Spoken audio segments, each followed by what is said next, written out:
To further explore the updated situation regarding the ceasefire in southern Syria, I'd now like to welcome the director of the Israel Institute for Strategic Studies, Dr. Martin Sherman. Thank you so much for coming in. Thank you for having me. So my first question for you, Martin, let's start this off, is, the agreement as is requires a buffer of 12 miles from the Israel border. So, what does 12 miles buy you?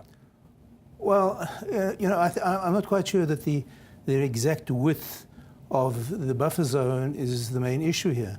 I think the cardinal issue here is the perpetuation of the Iranian presence in Syria. And I think this is the most disturbing issue about the agreement, rather than any geographical parameter one way or the other. In the Middle East, it's always rash to be optimistic. And I think as this deal unfolds, people who supported the Iranian agreement signed by the Obama administration are going to have to do a lot of soul searching, because it's quite clear that that agreement empowered Iran in many ways and gave them far more degrees of freedom to act as a patron in Syria. I see. So, so going back to the ceasefire, though, it's brokered between Russia and the United States. Why is Bibi talking to Macron about this?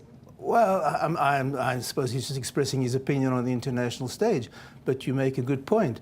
The agreement is between Russia and the United States, and to a certain extent Jordan. Yeah. But is Syria part of it?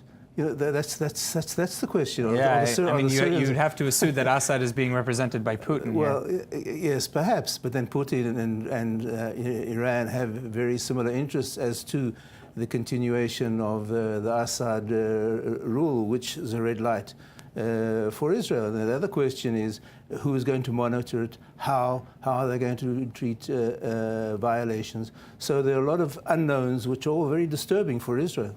Now, all these unknowns, if we're talking about the language of the deal, then, what do we know about this deal? Because they started brokering this a week ago. The ceasefire was already broken during that week. Yeah. And then now they're saying it's done, we have it. Well, that's one of the problems. There's a lot of uncertainty, a lot of shrouds this agreement. And I don't think anyone really knows. I've searched quite vigorously to find the details, and it's not easy to find the details, who gets what the penalties are for violating it. And so I think Netanyahu is correct in expressing deep concern over the agreement. What do you think Netanyahu will do to prevent Iranian arms, or establishments from popping up along the border, going to Hezbollah, going to Lebanon, going to whoever? What do you think that he'll do in the wake of this agreement? Let's say that it holds, that the ceasefire does hold. Will he feel pressure not to act over Syrian air?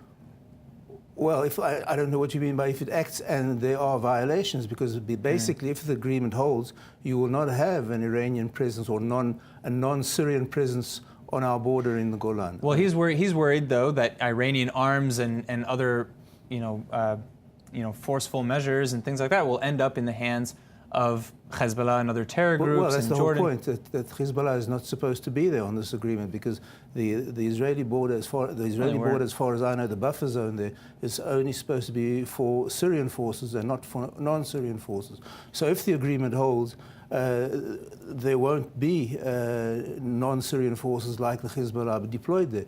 If the agreement is violated, which I think is probably the more plausible option, then Netanyahu is going to face very difficult situations, because it's not as if now you're just attacking, as before, Syrian positions. You may be attacking Russian positions, Iranian positions, and so the whole situation seems to be very, very volatile. It seems very complicated and volatile, I think, is the most accurate word. Thank you very much for coming in, Dr. Martin Sherman. Thank you. All right.